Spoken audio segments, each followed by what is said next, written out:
Welcome to Free Burn. This is Matt Ballard, your host. This is the podcast where we talk all things mental and behavioral health in the first responder community.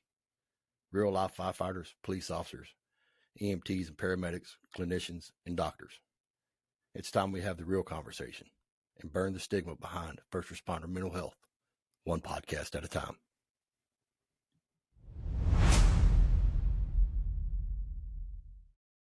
And welcome back, folks. This is Matt Ballard, Free Burn 2023. Your host. Today I'm going to be sitting down with my brother, Kevin Pfluger. Man, I'm glad you're here. I'm glad you decided to come on. I've been looking forward to this one. So thank you.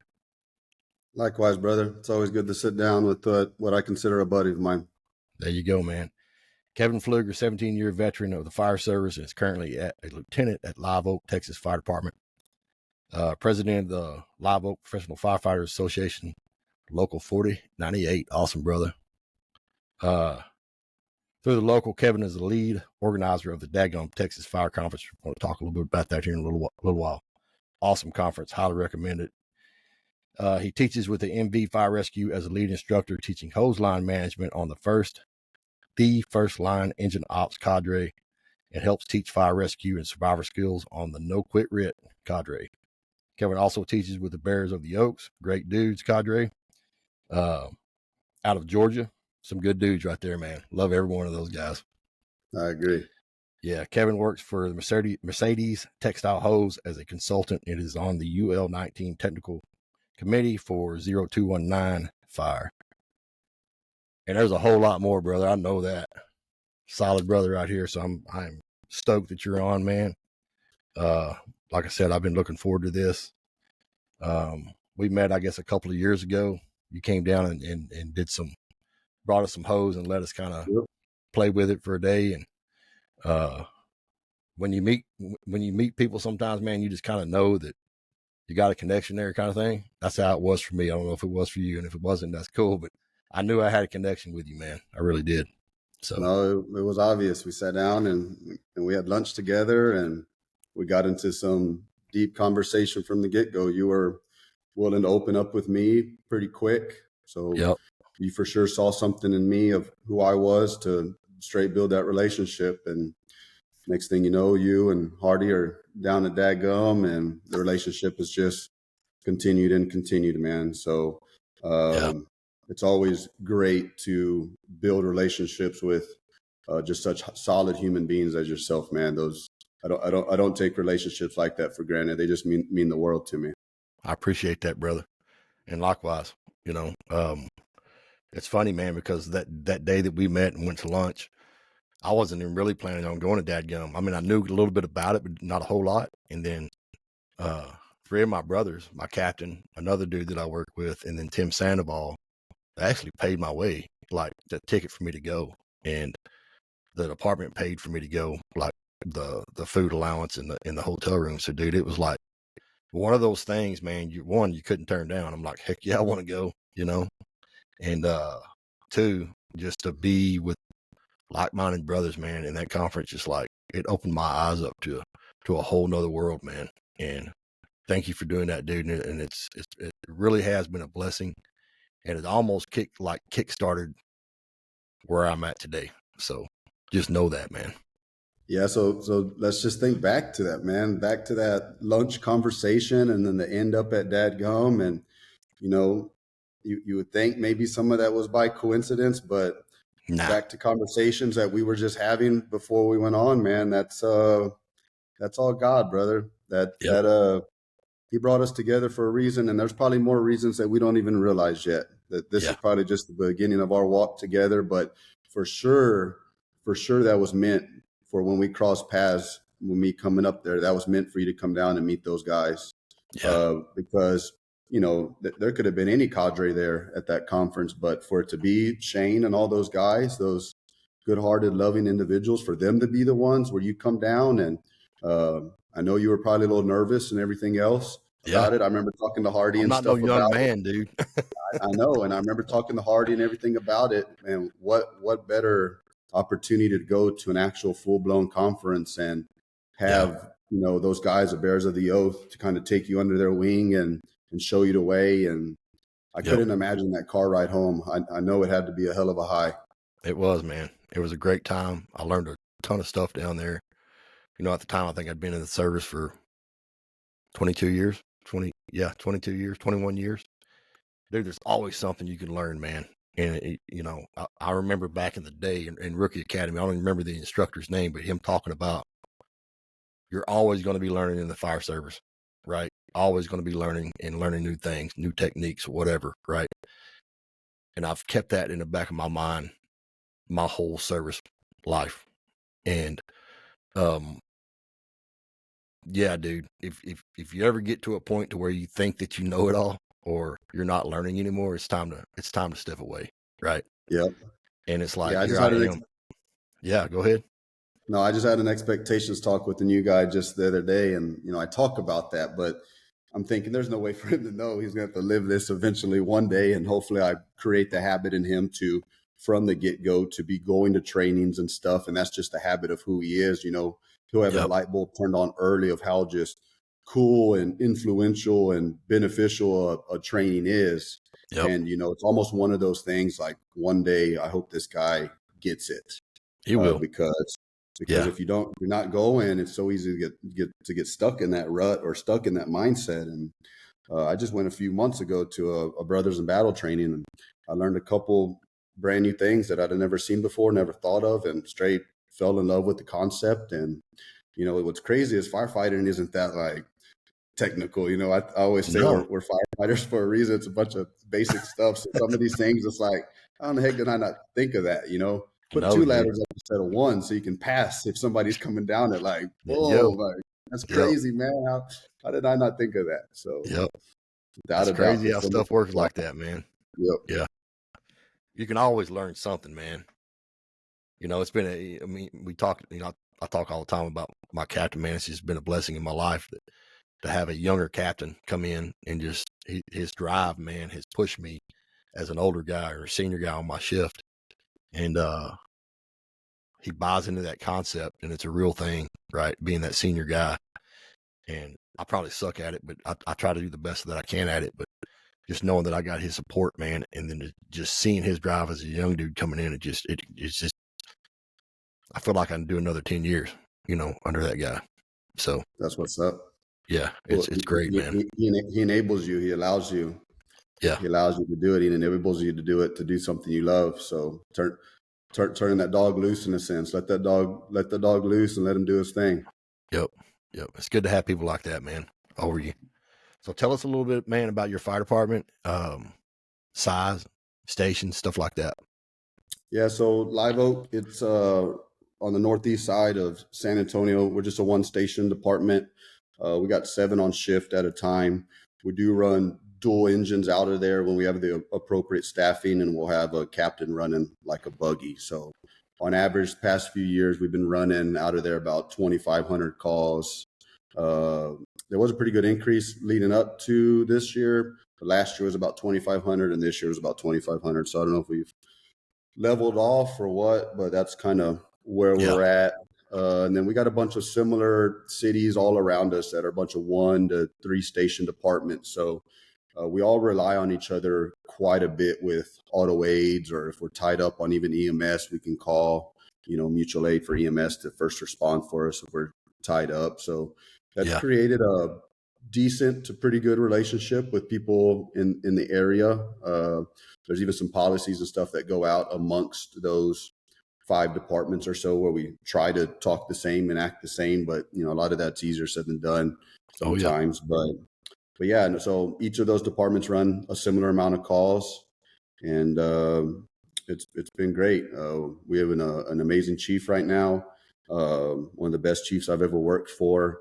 He's enabled us to be firemen. He supports us to be firemen. If we have a great idea and we can back up the why, he allows us to do it. And so it's created a really positive culture in our department where, things now where we just kind of I don't want to say take for granted, but it's just what we do with issuing leather helmets and a budget for training. And we've been able to switch to Minutemans and low pressure attack packages, and the list can just go on and on and on. It's because the staff and the chief have been willing to say, let's check this out. So Try some new that's things. created. Yeah, it's created a really good culture, and he wasn't from that area as well, so he doesn't have the mindset of, well, this is what this area has always done. So Mhm. that's been, I don't think it's on purpose, but it's helped allow us to evaluate things and not have to just worry about normal operating procedures of just because that's what we're comfortable with doing. So Yeah. anything can be put on the table at this point and at least tried out. So Mhm. that's what's super cool about it. So I'm legitimately the happiest I've ever been. I have a crew right now with some guys that uh, they're just insane, man. It's by far the best crew I've ever worked with. So I've never really been a true fitness guy, but the fire service has turned me into that, where I take fitness pretty serious, and Yeah. I've kind of created that reputation. And I've never been the most fit on shift, but I've been one of the more fit. Well, we got these guys on a shift now. They've just bought into what I say, and these dudes are just smoking me, man. I'm straight in their dust. They're doing 2-a-days like nothing, and all Yeah. kinds of stuff. And it's like, usually I'm the one pushing people to get better and stuff. And I'm like, okay, well, I guess I'll get up in the morning too, early in the morning, and we're going to do Slow two a down, day. guys. I used to have to design the workouts and everything and say, come on, guys. And now the workout's already on there. Now I'm looking at it like, all right, what are we doing today? So Uh-huh. That's those good, guys man. are insane, man. They're legitimately training to be smoke divers, and I truly feel they're going to be they're going to be the next smoke divers from this area, down the San Antonio area. So That's I'm super awesome. proud of them. I try to give them everything they can that they need to accomplish that, and on top of it, they're just straight loving, caring individuals. So Yeah. very, very blessed to go into work every day with the crew that I have, and I just can't thank them enough. They just mean the world to me. Yep. It makes a huge difference when you got that, man.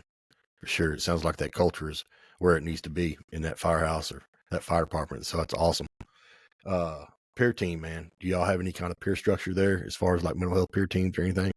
So one of the guys on my shift, we started talking about it a while back, of starting some stuff up, and that's when you and me had actually a little bit of dialogue on some direction. And Mm-hmm. what's crazy is I could have swore it was that day where we talked about it, and that's what's cool at our department too. Like we understand there's going to be tough times and rough times, so it is stuff we talk about. Next Rung has magnets or placards all over our Yep. station and stuff like that, and people are wearing Next Rung shirts and everything. So it's just out there. We don't have that, like it's just known there might be a time that you're in a rough time or whatever it may be. And I could have swore it was that day we talked where we ended up getting a pediatric call, and it was a bad call. It was a Really? full arrest, and the baby didn't make it, and it was a preemie baby, and something weird. It came in as like an 8-year-old or I Mm-hmm. don't forget what it was, but ended up being this small child and stuff. And fortunately, we had just been talking about it that day, and so it was all right. We were able to get back and kind of check on each other and stuff like that. So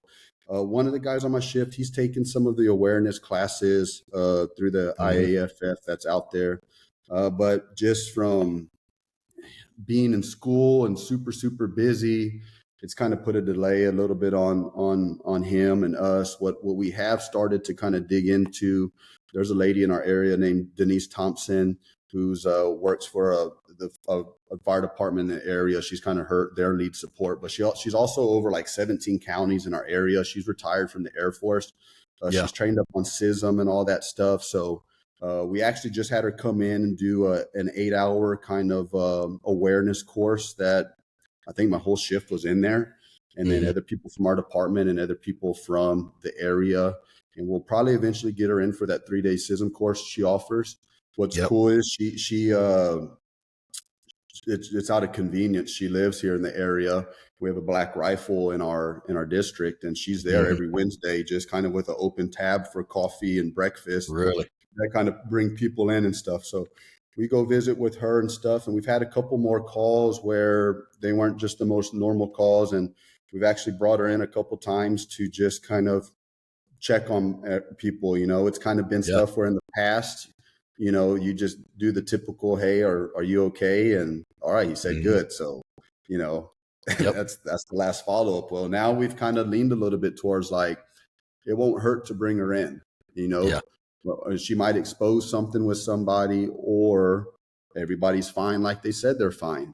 And there was a call where it did seem like she exposed a little bit for us to kind of keep an eye on with an individual. So the influence is for sure there, and we're headed in the right direction. Formally, something in the department, no, but I am extremely happy with just the stigma's not there. What I'm seeing amongst anybody, like it's okay to need to talk to somebody. And Yep. with this relationship we're building with Denise, who you'll meet, she's going to be at Dagum. She's going to be involved with that as well. I'm hoping she has a booth and Awesome. stuff as well. Yeah. Having her right there in our backyard, having her cell phone and her resources and stuff. She's got a bunch of local resources and everything. If we were to reach out to her, she's supposed to be able to get us into some help within like 24 hours at a local clinic and stuff. So That's perfect, bro. we have for sure, it's for sure a bridge until we get more formal inside the department. So Yeah. there's been progress and direction over the past 6 months, 9 months since this has really been on our radar. Dude, I'm going to tell you this. Sometimes the informal stuff is way better than the formal stuff is, right? I mean, y'all are just from what you've told me now, y'all are light years ahead of a lot of departments out there that have absolutely nothing, no resources at all, right? And Yep. that's where Freeburn comes in. Part of us comes in, and we're trying to change that and be a resource for those departments that don't have anything at all, right? So yeah, that's great, dude, that y'all have that. Like I said, the informal can be better sometimes than just the formal stuff can.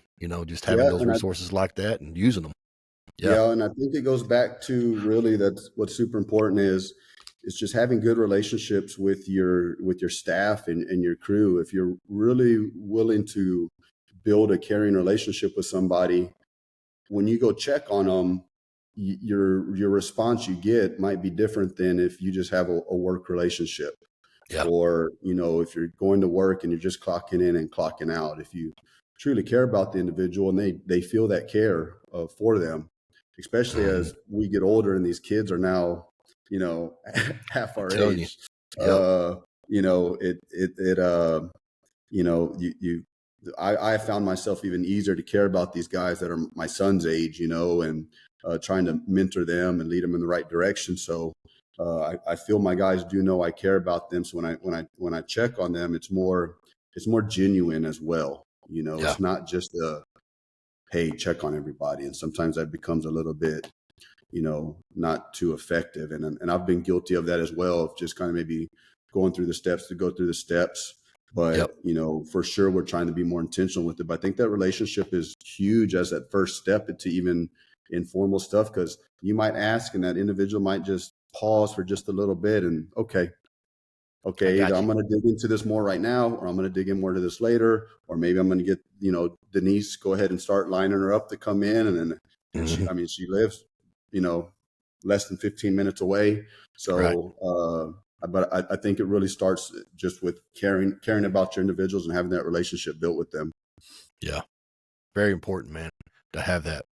So y'all are on track. It sounds like that's awesome.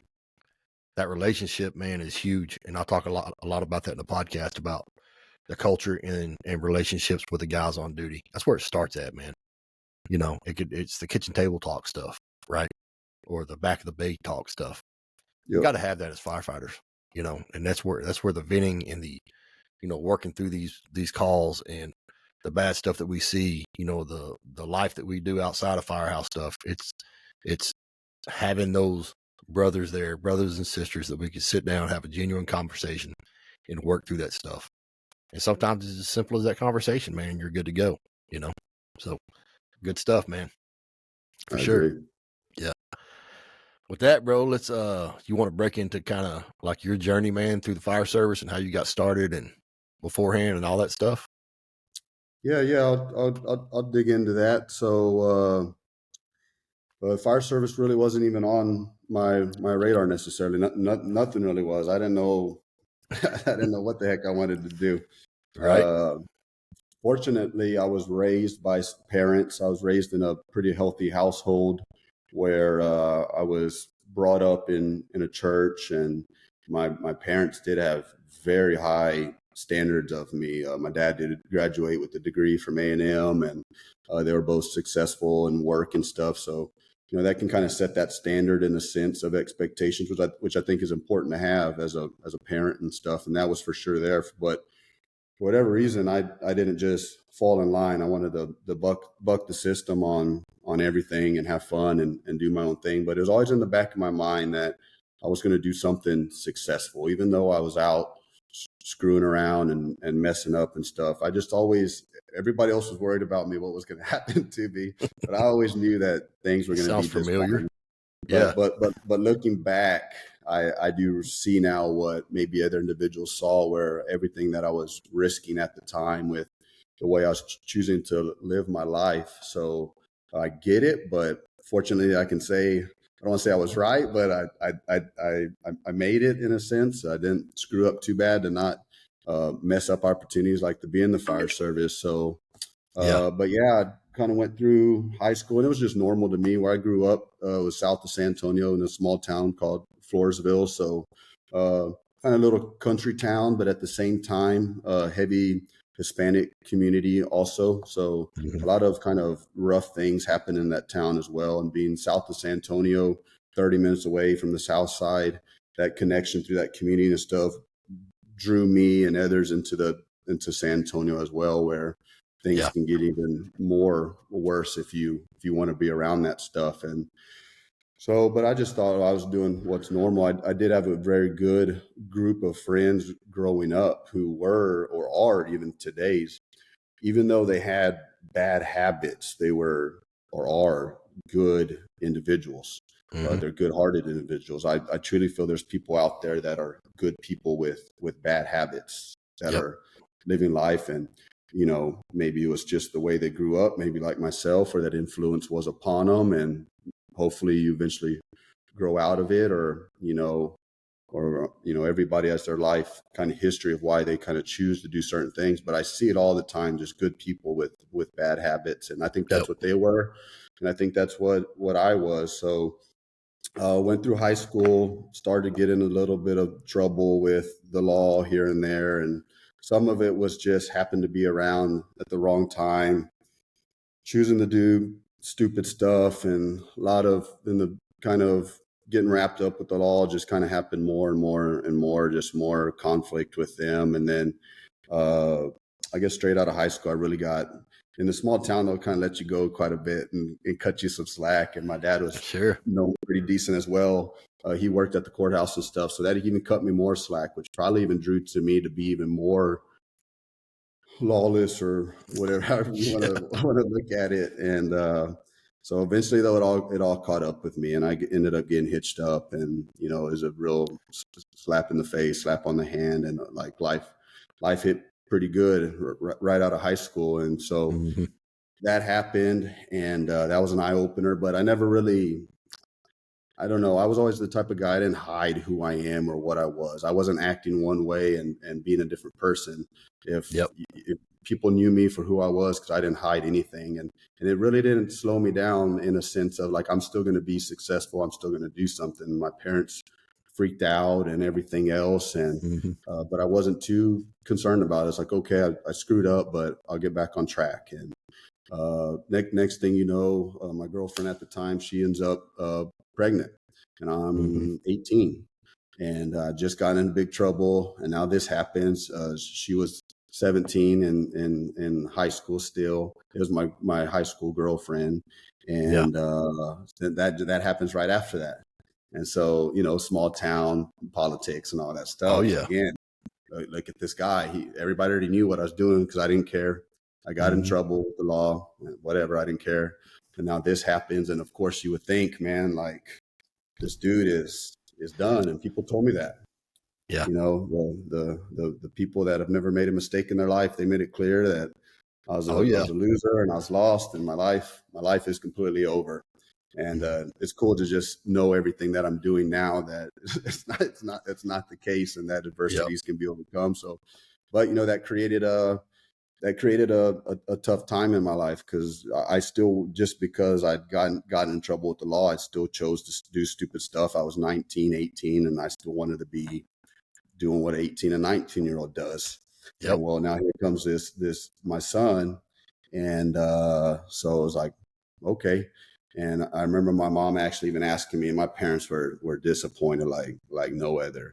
And even still to this day, I think that they kind of, even though my son was like, they were the best grandparents ever and spoiled the Sure. crap out of him, it's still almost like they hold it to me to this day. They were disappointed in me. And I remember Yeah. my mom even asking me like, what are you going to do? I remember where we were sitting and everywhere in our dining room. And I said, I'm going to raise him. And she looked at me and she's like, okay, we'll see. And Yeah. so they ended up being a really big help with me as well, though, so I could continue to try to go to school and stuff like that. So Hmm. shit had really hit the fan at this point. And I had to get more on track with my mindset of what I wanted to do. And I really didn't know. I was kind of going through some community college stuff, getting some credits at the time, and none of it was just cutting it. I was like, man, I need a salary now. Like, I got to Yeah. You need figure to be this making some out. money. Yep. And what can I do to support my son? And that at the time of what people said was the worst thing that ever happened to me. It really got my life on track Hmm. to what I'm. There was never a guess in my life of if I was going to be there or not for him, or be a good father or anything. I don't know what it was, but it was just ingrained into my mind that I will take care of him, and I will, make him proud. And so there was another guy out of high school who had gone to the EMT school and fire academy and got his stuff, and he was working a career fire job, Yep. like nothing. Hmm. And I was like, man, if that dude can do that, I can do I that can do it. too. And I was like, Yep. that's pretty cool, that's firefighting and stuff like that. So that's what got me on track to that. What's funny is telling this story right now. I actually texted my son this morning. He's 21 now. He's in Intel. He's in the Air Force. Uh, I didn't actually tell him, but I texted him this morning, and I was just thinking of just all the cool stuff that's going on in my life that's fire related. We just got back from teaching in Cabo and stuff like that, and Hmm. my son is the whole reason I got into the fire service, that situation. Yep. And I was just sitting there reflecting on it this morning. I was like, man, that him coming along is still just paying off in my life with blessings of relationships. The story I told you with that girl from Mexico before we talked and stuff. The whole Yeah. reason I got into the fire service is because of that situation. And everybody thought it was the worst time in my life. And to still just see how it's paying off and stuff is crazy. I was just reflecting on that this morning, texting Yep. him. So I said, all right, I'm going to go to the EMT school and fire academy. I started calling like local fire departments, like, hey, what do you want in a guy? What certs and stuff does he need? I'm asking to talk to the chiefs and stuff. I probably started the notepad because it was really cool. I had a bunch of different departments written out and everything the chief told me I needed to have. And Yeah. I'm pretty sure I never threw that away just because of some pretty cool notes. And so Hmm. I go and I end up in a fire academy, and I'm focused. There's a lot of kids there that it was just the 13th grade for them in a sense. They're just there screwing Yeah. around, but I have a wide now to my mission of what I'm wanting to do. And It's different for so, you when you got yep, something like that coming in. yeah. Yeah. So I was determined. I had to get that. What I thought at the time was going to be a great. I remember I was like, I need $40,000 more a year. So I'm fighting hard for that $40,000 salary. Yep. And I had a captain in there who worked at a local fire department. He's like, hey man, we're going to be having an opening soon. He goes, I can't promise you anything, but I am on the hiring board, and I would like you to be on my shift. It's going to be on my shift. Yeah. And I said, cool. I said, cool, Cap. I said, man, that all sounds great. I said, but just so you know, I got some stuff on my background, some pretty in-depth stuff. And I really don't even know if this fire cert and the DSHS 3EMS is ever even going to go through because of what Yeah. I have. And he was like, well, what do you got? And so we discussed it a little bit, and he was like, this is a one-time deal. And luckily there's only a one-time deal on my background. Yeah. uh, Right. if this is a one-time deal, we'll talk about it. We'll address it at the interview, but I don't see it being that big of an issue. So if you get your certs, you apply with us. So Yeah. fast forward, and before you know it, I'm on his shift. And That's awesome, dude. again, super appreciative of the opportunity. Yep. To be involved with that, there was a guy on my shift named Keith Clark, who I grew up with. He was 2 years older than me, went to the same high school, and my brother was 4 years older. So Keith was actually friends with me and my brother. So we had some close family ties and stuff. And I remember telling him what was going on. I was going through the academy. We were hanging out down at Floresville at a wedding or before a wedding or something. And I told him what was going on and what I was doing. And he could see I was determined. And I was telling him about applying at that fire department. And he stuck his neck out for me as well. There, he was working there. Well, he was on that actual shift and stuff. So Really? he stuck his neck out for me. That captain stuck his neck out for me, and I end up on that shift. So here I come, just ready to work, ready to prove my worth and everything else. Keith is a great fireman. So I had that early mentor right there to take me under his wing, and just whatever he said, okay, yes, sir, let's get it done. And I wasn't perfect at this time. I was still screwing around and making dumb mistakes because that's how I just grew up. Even though I had way calmed down, at the same time, looking back as a young fireman, I was still doing so much stupid shit, man. But I was still headed in the right direction, and I'm still fortunate that negative things didn't happen to me. So how old were you when you came in after that? Like 24, if I'm not mistaken, somewhere right around there. Okay. So yeah, I did the community college and stuff for a little bit. My son was probably around 4 or 5 when I started, and yeah, I remember that even that captain, he knew I was a single dad. So on top of that, my son's mom, actually, we separated when he was 6 months years old. So that even put more emphasis on. She actually left him at the residence where I was. So it ended up being a very custom agreement, but I pretty much had primary custody of him in a sense. So it was even more emphasis to show up as a dad and stuff. And I remember people back then talking, like, commending me and stuff for sticking around. Like, I guess I didn't know so many dads burn off. Oh yeah. But fortunately, in my mind, and it's probably back because of my parents, it was just never an option. What was cool too, my friends always told me, it's crazy because we were 19 and these guys were thugging. Like, they were wild dudes. But they would always tell me, like, Kevin, they supported the crap out of me, man. They were like, Kevin, be a good dad and don't ever talk bad about his mom. I was like, you'll prove yourself with your actions. And he's 6 months. He's a year old at this time. He's not even at an age where he's going to remember whatever I'm saying at that time. Yeah. He turns to be 2, 3, 4. These guys are still influencing me the same. And I'm so thankful looking back that they gave me that influence, because my son's mom was in and out for a long time. She'd go months without seeing him and stuff. But what's pretty cool now, life's kind of came full circle. They ended up building a really good relationship together. She ended up getting with the guy that I think was a good influence for her. She had a rough growing up, a rough background. She didn't have support from her family like I did growing up. And come full circle, next thing you know, my son's joining the Air Force, and my wife is saying, hey, man, we should, if we're having a going away party, we should invite them over as well. And I'm like, dang, used to really not like this girl. Yeah, right. So it's just crazy how, from being I didn't think I was in the rut, but other people thought I was in a horrible rut. And I can see back now why they thought that. But at the time, man, it was the biggest blessing ever in my life. And that's what got me on track to the fire service. And it still has, I think it's still a lot of fire of what I have going for me and what's on my mind as well to this day that pushes me to work as hard as I do.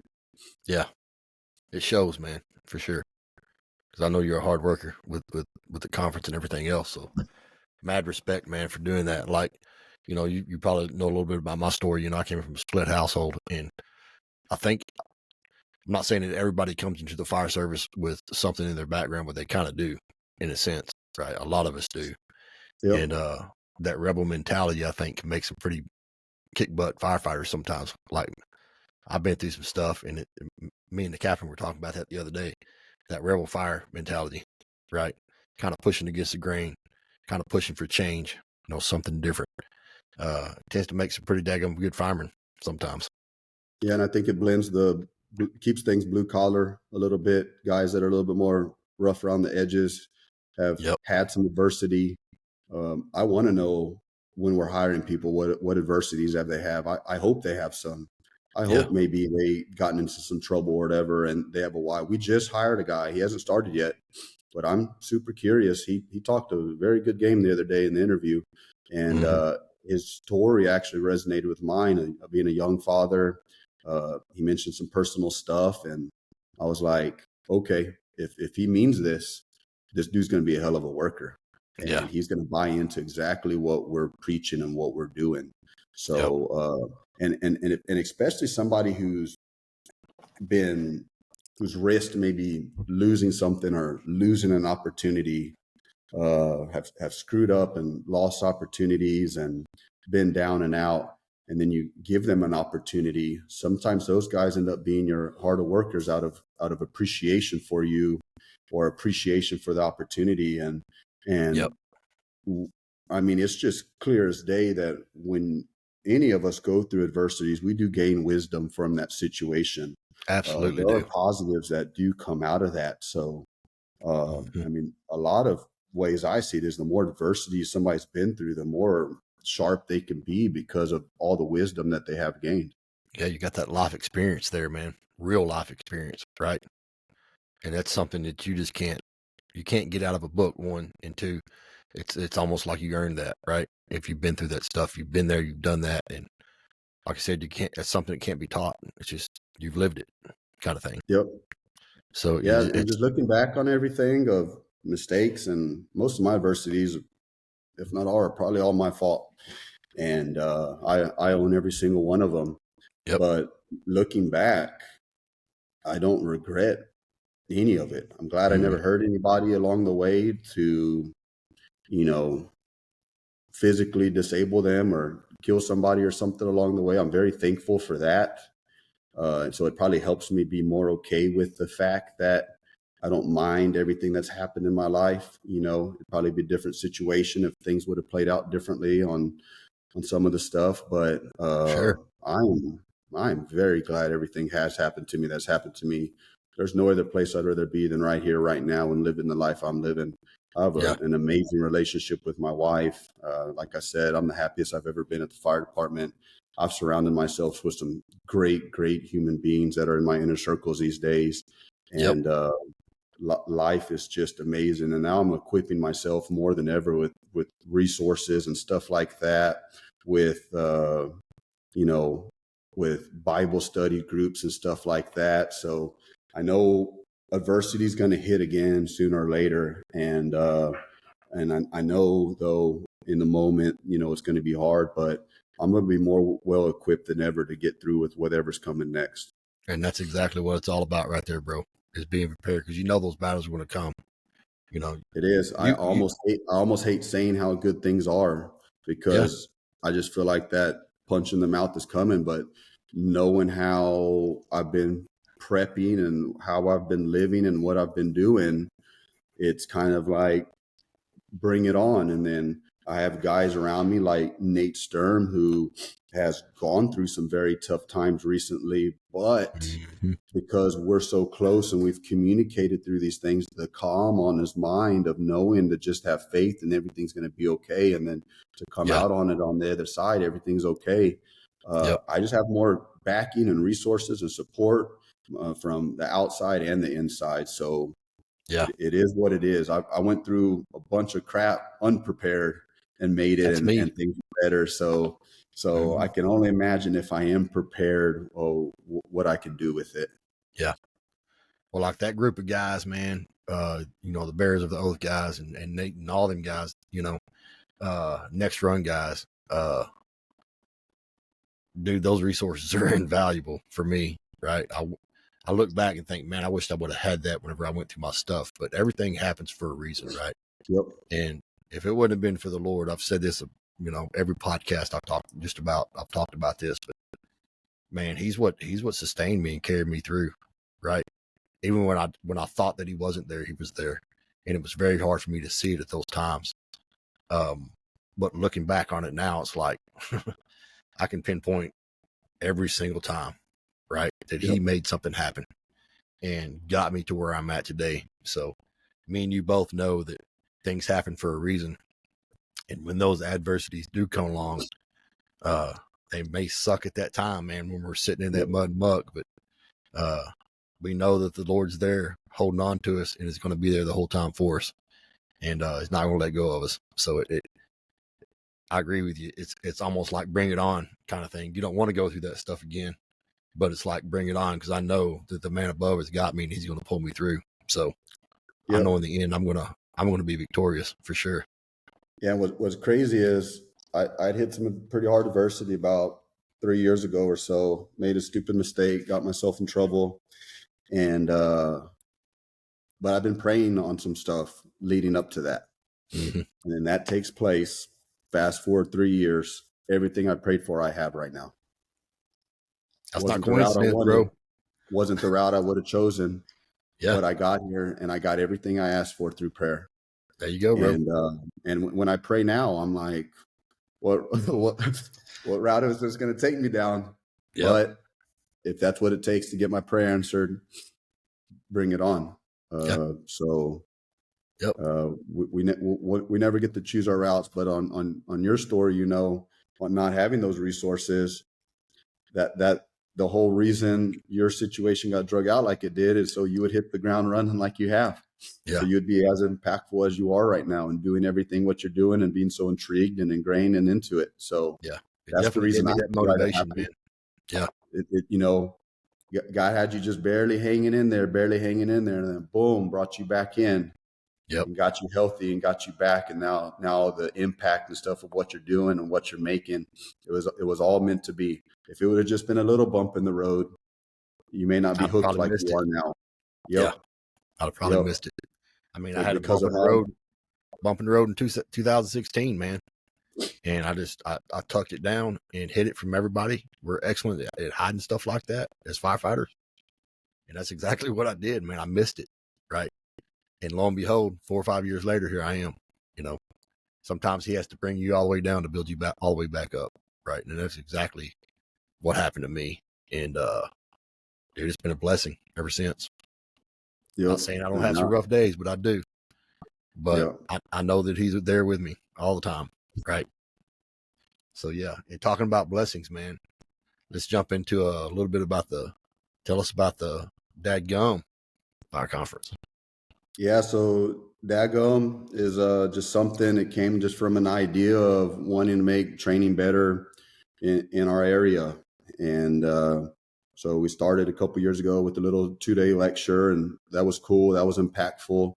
And then over the years, I've got affiliated with Shane and Bears of the Oath, been fortunate enough to start teaching and stuff with them. And it worked out where we were able to have pretty much, I don't know, it seemed like the whole cadre came down. It seemed like 30 of them or something. It probably about was.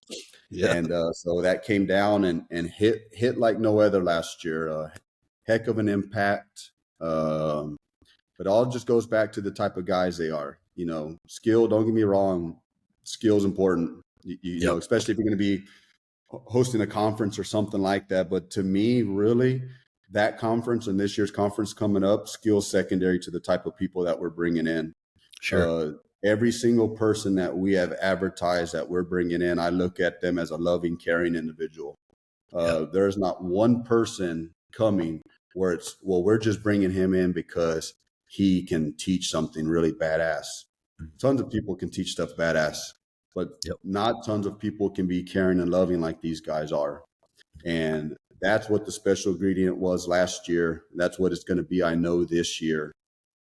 Just to build those relationships. It's going to go beyond the training. It's going to go beyond how the package of firefighter. It's going to now you have somebody to reach out to when you're in a tough situation. You're going to build friendships that are going to turn into something where people are going to end up with buddies like you have now that are all the way in Georgia or all the way in Florida, all the way on the West Coast. Pennsylvania and New Hampshire, bro. I mean, I've met dudes like through podcasts. They're going to be at Dagum this year. One of the cats is Michael. Goldstein. Yeah. And it's like, dude, I cannot wait to meet that cat. Right. Just the relationships, man, just for me alone that it's built. Right. In the time that I've been in the service, man, I've been through a lot of different classes, right? Not necessarily conference classes, but I've been to some conferences, but they're mainly like going out and training type classes, hands-on training, hot classes and stuff like that. Dude, Dagum is just different. I don't know what it is. It's just different. It's the people, man. It's the It's like, people. yeah, It's the it's the people. people. It really is. You can impact somebody's life more by loving and caring for them. Yeah. And when it's genuine, it just comes second nature to individuals, and that's just who they are and what they're doing, and they want to build relationships as well. And then like-minded individuals end up talking and building that relationship, just like you and me did. Yeah. You know, we happened to do it at a hose demo over lunch, over some Mexican food. Something as simple as that, dude. Yeah, but instead of 3 people sitting there, you, me, and Hardy, this is let's bring in 100 people and do it and create the same type atmosphere numerous times throughout the event. That's why we do the welcome dinner the day before, to bring these guys in, to bring these students in that haven't been around these instructors, build that relationship from the get-go, because then that training is just going to be more effective. They're already going to have trust in these individuals. They're not going to be nervous around them just because they're highly respected. And we create this ego about them and looking up to them. We realize, no, they're just somebody just like us. They care about guys me. like us, bro. And then it's easy for those instructors to just download information into those guys. They're not worried about failing right there on that training ground. They're wanting to just focus on that skill set. That student's already a go-getter because he put his hand up in the air and said, "Yeah, I'm going to go to that. I'm going to go get my butt kicked for a week. I'm going to go through that stuff." He's already a go-getter. And now that he already has trust from the instructor going into it, and they're building a relationship throughout the week, and then releasing everybody at the end of this, it's probably just as impactful for the conversations and relationships that happen after that. Yeah. And then it's just going to grow for me, bro. And then it's just going to grow and grow year after year with that. And I don't know the direction of the conference. Me and the committee, we've discussed trying to bring in different mindsets and aspects of the country. Well, again, we have a big Bears of the Oath influence coming down again. Yeah. And what's been cool, and it wasn't even planned, we've had guys from Basil's crew reaching out, more Bears guys reaching out, guys saying, guys from Rob Ramirez's crew reaching out, guys saying, I don't want anything. I just want to go be a part of this. And that's just reflecting right there on who they are. They're another loving, caring individual, you know? So it's really been on my mind to, instead of, okay, I'm going to reach out to this cadre next time or that cadre, to maybe really, really focus on just that individual. And I'm thinking maybe that's how we can find a way to be special, still take care of these guys. I tell every single one of these guys, well, if I can, we're going to reimburse your flight and everything else. Thank you for reaching out, but I'm not going to be sitting here, with some proceeds and you paid out of pocket and lost money. Nobody as an instructor wants to do that time and time again. So, for sure, I've had those conversations with them, but the guy that says, I don't want $2,000, but the guy that says, can I come, please? You wouldn't believe, for O'Malley, Sandy O'Malley called me, dude. That's my brother, man. And he was just like, dude, you want to be a part of it. Yes. And I turned down some other people already, but because of the relationship me and Sandy have, I couldn't tell him no. It was so genuine. And I was like, yeah, man, I got you. Please come down. And that's one dude you got to have down there, man. I know. Just because of who he is. Right. So that's what I'm curious about, the direction, if maybe we just go a route like that and that'll maybe keep us a little bit unique and stuff, and just try to find these blue collar, not the most popular name, but they're as trained as anybody, still as skilled as anybody, and they're going to love you more than anybody else that we could possibly bring in to make that event special. So it's turned into something bigger than I think I even kind of realized. It's hard to have a perspective of a situation when you're the one involved and stuff in it. But when I hear like Goldstein's coming from as far as he is, we actually have a guy coming from Canada. We have the chief of Cabo coming to attend the class as well. So, and we're so young in this conference, back to the vision of what we're wanting to do is just impact our area. That's happening for sure. I just reached out to a bunch of the students just the other day just to try to give them some info and some of the nice words that some of them had to say of just, thanks and hosting this thing. I'm like, I'm already working hard, but I'm like, okay, I gotta work even harder on this thing. I don't want to Yeah. let these dudes down. This is really big to them. Yeah. They're saying really nice stuff right now, so I can already tell they're coming to work. And so, okay, I got to get even more organized on what we're doing. So all of it just It's comes going from to the be heart, legit, man. bro. You don't be nervous about it. It's going to be legit either way. Yeah. Well, I tell myself that, but then it's like, okay, well, the Oh to-do yeah. list has 20 things on it, so what can I knock out this one? But Right. yeah, man, it's just turned into something special, and it does take a lot of work though. So it does always have to be beneficial, and it can't Sure. pull me away too much from my wife. I have to have my wife's support and stuff on it. So, who 100%. knows where all that direction goes? Maybe someday somebody else takes it over or does it when time's appropriate. But right Yeah. now it's just kind of one training at a time, working hard every day on it and see where this thing goes. Yeah. That's one of those things, man. It's like it's happening for a reason kind of thing, right? You're bringing some solid brothers down, sisters too, and just like, it's just different, man. I don't know how to put the words on it, but it's like the people that are there, they're just normal people like us, right? That do some kick butt instruction on different things, techniques, whatever it may be, man. Even from the conference level, the first day of it, and just the people that you bring in and talk, man, it's just, there's something that needs to be heard there, right? Every single time. And it's just different, man. And, you asking me to come down and giving me the opportunity to have a booth set up down there, dude, that's like, if you would have told me that I would be doing that last year, I'd have laughed in your face. I'd have been like, you're crazy, dude. What am I going to do? You know what I'm saying? But even just that little part, man, just, it's huge for me. It may be little for y'all, but it's huge for me to be able to come down there and just, if nothing else, man, be able to be there, to be able to talk to brothers and sisters, man, that may be struggling in a way or whatever. Yep. And just let them know that, hey, man, Free Burn is here for whatever it is. If you just need somebody to talk to, we're here. If you need resources and you can't find them, we're here, right?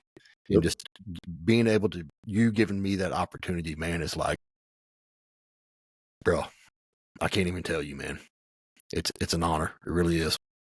Well, it's huge for me to be huge for you. It just Yeah. makes it seem right, and it just goes back to what's the right thing to do. Fortunately, I've never gone through anything insane mentally. But I am not stupid enough to think that it cannot hit me later today, tomorrow, next month, next year. I have been around too many individuals, too many situations, too many stories, too many people that are close to me, not close to me, heard stories, seen stuff where it's just like, it's almost negligence to not help make everybody aware of the resources and everything that's out there to be prepared. There's just no way, because I'm not ignorant on this anymore. There's just no way I could not help support this, because I've just seen some data and stuff where, like, such a big percentage of people are affected by this stuff. Percentages of where chances are somebody on my shift is going through something. Without a doubt, multiple people in my department are going through something. So it's, how do you not help at least with the awareness of this stuff? So it's just, to me, it falls in line with the building of relationships and caring and loving for people. We have to care and love for their mental health as well. Just with the suicides and stuff out there that take place, man, better than I do. So many of those could be prevented if just the appropriate resources are out there. Yeah. And so anything to help promote resources and people's stories, and for people to realize that many people have been in the same shoes that they're in, that they're struggling in, we can truly save lives with that. So it's just a no-brainer. A lot of this goes back, though, man, just people showing me the way. And fortunately, I've been shown the way to have people that I have relationships with like Chief Starnes. His lecture he gave last year at Dagum, I'd seen it at Bears of the Oath a couple years before, and that's really not even you could take that lecture and give it to a business or whatever, and a lot of it be true. It's not necessarily firefighter related, but that is my favorite fire service lecture I've ever seen in my life. So let me tell you a little bit about something about that, right? Last year, I went and talked to him after it was during a break during the conference when he was doing his speech, right, or his presentation.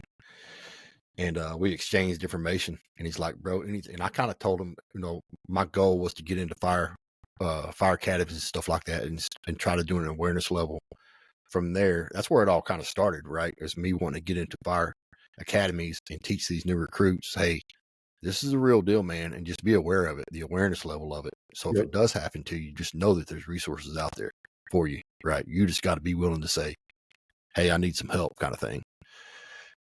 Dude, he sent me a whole Google Drive file full of information, man. And that's where I got my start, was from drawing stuff and some of the information through him, man. And that's where I kind of put my first PowerPoint together, was through information from him. So it was like, that's another one, man. That's what I'm saying, dude. It's like being open about it and being willing to share this stuff, man. And he was absolutely like, no problem, man. I called him up and said, hey, you got some information for me? And he told me he did. And he's like, yep, I'll have it to you in a minute. And I'm talking about within minutes. I had that information. And that guy's crazy busy. He's as busy as anybody. And the time he makes for situations like that. He's all over the United States and plus. And for him to stop for a little dude like me down in Waxahachie, Texas, was like, that's the kind of people, man, at Dadgum. That's the kind of people. And what's so cool with Chief Starnes, people have no idea how influential behind the scenes he is on so much stuff in the fire service. And he doesn't want any recognition for it. He just he's just doing what's right. He's trying to help people prevent from making mistakes and stuff he's made. That guy. That's what it's about, man. He's on the short list for sure to come back to Dagum. Probably get some of his live fire TIC class stuff coming back down here. And obviously, if he's going to be here, you got to have him lecture and stuff again. So many of those guys out there, man, like that. Blake Stinnett was next rung. That was really my driving force of wanting to come to Dadgum, was to meet him. And then me and him sat down and talked, and running full circle now. I'm helping him on peer support stuff, thanks to you, right? You opened that door for me. So it's like, dude, that's like, that's God working, bro. I'm telling you, it's what it is, man. There is no denying that, right? Like, if you would have told me that too, man, like next year, you're going to be working with Next Rung doing peer support stuff, I'd have said, nah, probably not, but here we are, man, and it's just like one blessing after another just continues to happen with Freeburn and myself and my family, man. It's just like, there's no denying it, man. I mean, it's God, so awesome stuff, bro. 100%. Cannot wait to come down, bro. It's going to be fun. It's going to be exciting. I'm looking forward to meeting some awesome dudes down there, and then seeing y'all obviously too, but cannot thank you enough, man, for the opportunity, to be able to do that. So it's huge for me. You'll always have an open invitation for as long as you want to come down. You'll have a slot with us. That's awesome, I'm hoping brother. to make that even more and more special. We were just down in Cabo recently training, and those guys put on a heck of a show, man. They made conferences and trainings here look really subpar a little bit, and how things are handled to a business level or a money level. How genuine some of that stuff that was put on down there. Kind of a end of a conference kind of festival with fireworks and stuff. I was like, oh man, these dudes just went up. They went up to everything. Their opening ceremonies were similar to an FDIC type deal with how professional it looked to kick it off. They had like one of the highest guys up there that's in their Marines and stuff. The caliber of people they brought in, but then how they just finished it off with kind of a party and everything like that. I was like, okay, they're onto something here, and we got to find a way to make it just as special and stand out on our own. But Yeah. To me, my gut, when I say that, it just goes back to the people that we got to surround people with. And it's just loving and caring individuals and build those relationships. And, they probably deal with the same stuff that we do, man. I mean, as far as they the mental do. health stuff and everything else, man. Without a doubt. Yep. Yeah. I agree. That's funny you say that, man. I've been throwing them stuff to kind of help them be aware of certain things, because the more I talk to those guys, the more I realize they're I've known this now ever since we were there a year ago. They're just firemen just like us. And they complain about certain things of, well, this guy wasn't they're going back and trying to teach the Minuteman. They're like, well, I can't get them to go to the Minuteman because they weren't there at the training. I was like, don't worry. You know what's crazy? We have issues. We still deal with that in Ball Springs. Yeah, I know. No, I know. So it's funny, all the issues and stuff they have, and that's a good point. You mentioned that, man, on the mental health aspect of it. I'm going to reflect on that and pray on that a little bit and see if there's anything that I can help you with that. It's not just Texas for me, man. It's across the nation and above and below. So anything that I can help with, my brother or sister that's struggling, dude, I'm there. 100%. We'll do. You know that. So we'll do. I like that, bro. Man. The gears are turning already. I like that. Yeah. It's always something, man. I'm telling you. When God's at work, he just starts turning wheels, man. That's how it works. So yeah. And I just think we can't commend God on enough on all of this. No. The influence of what we're trying to do. God is very big into helping each other and not being selfish. And, it's easy with the fire service. That's just what we do. We're already naturally doing that. So even in this selfish society that we live in as firemen, we're usually pretty good still about caring about others. And so I think we're blessed to be in the fire service because of that. And then when you really do dig into Christianity and into Christ and stuff, it makes the parallel even more easy to just follow along and be a part of this. And when you're more intentional even with it, just the signs of God guiding us and the situations that he brings us across. Me today, more than ever, I just recognize all of that. And I'm so thankful that my parents did raise me in a church, and I have those roots deep inside me. And I've kind of refound those roots. And it's another reason, it's the reason when I say I'm the happiest I've ever been, it's because I'm back in church and Christ is at the front of everything I'm doing. Yep. That's good stuff. It's legit. It's real. So wrapping up, brother, I got one final question for you. Okay. And I ask this on every podcast. Not a big deal. It is a big deal, but it's not a big deal. So if you know somebody that's struggling, say within your department, man, a brother or sister is coming through under your leadership, what do you think the most important thing is to be able to tell them, man, if they're struggling with mental behavioral health issues? I think it's important to just try to first just have them open up and just talk a little bit about it, to get them venting about it and not to keep it tucked in and just trying to deal with it. And that goes back to having that relationship built with them to prep for that moment to get it out of them. And then that will kind of give you some time to start brainstorming. Okay, what are the resources this guy needs? And talking to you, one of the most things that I need to be checking in is this individual suicidal or not, and get to the point on that, because through stories that I've now seen and situations I've seen, people end up taking their lives super quick, and we don't realize how quick that can happen. So getting to the point and talk to them from good intentions and caring intentions, and to get into their mind and let them know it's okay that, thousands and hundreds of thousands of people have probably been in their shoes, and get them to open up and find out real quick if they're suicidal or not, and then offer them that shoulder to lean on. And maybe that's just all they need, is to vent a little bit to the ear, but to be prepped with those resources to then understand, like, hey, I'm just this bridge to just take care of this gap, and here's the professional help. And that's what I have with able to go through Next Rung or that lady Denise Thompson in my area. So is to be prepped. If you truly care about your individuals, you got to have some prep work going into it. The last thing you want to do is get caught and you're not ready for it, and you don't know. You're going to stumble through that situation and not be able to give that direction. There's guys on the Next Run crew, that's their why, because they screwed up. They let somebody down at one point.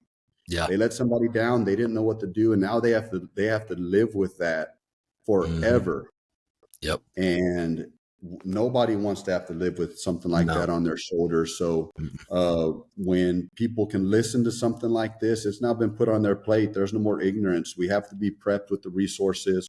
We have to prep those relationships. So when we are checking on somebody and we are talking to them, and that's been exposed that they're in a situation, it's time to act. If you ask yourself in the moment what the right thing to do, it's going to have action behind it, and it's going to be harder, but it's going to have to dig into that relationship. So many people shy away from the right thing to do, which is conflict and conversation, and they just hope for the best, that nothing goes wrong. But you have to dig into that person, and having that relationship built up to that point, they're already going to have that trust in you, and then you're going to be able to get them the help, hopefully. Yep. Solid stuff, man.